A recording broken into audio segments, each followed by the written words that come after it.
आज मी आली आहे हुतात्मा शिवराम हरी राजगुरू यांच्या जन्म ठिकाणी राजगुरू वाड्यावर। शिवराम हरी राजगुरू यांचा जन्म 24 ऑगस्ट 1908 रोजी राजगुरुनगर येथे झाला। ते लहानपणापासूनच जिद्दी होते।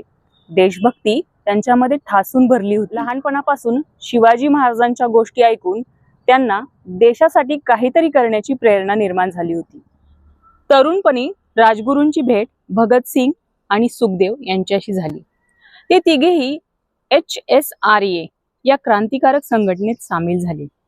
राजगुरू नेमबाजीत तरबेज होते।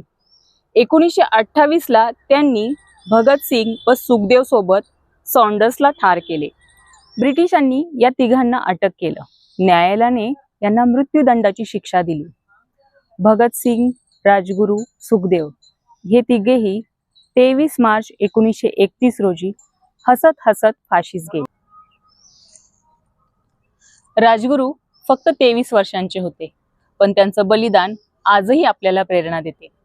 त्यांचा जीवन प्रवास समजून घ्यायचा असेल तर दीपाकांत राक्षे यांचं हे पुस्तक नक्की वाचा।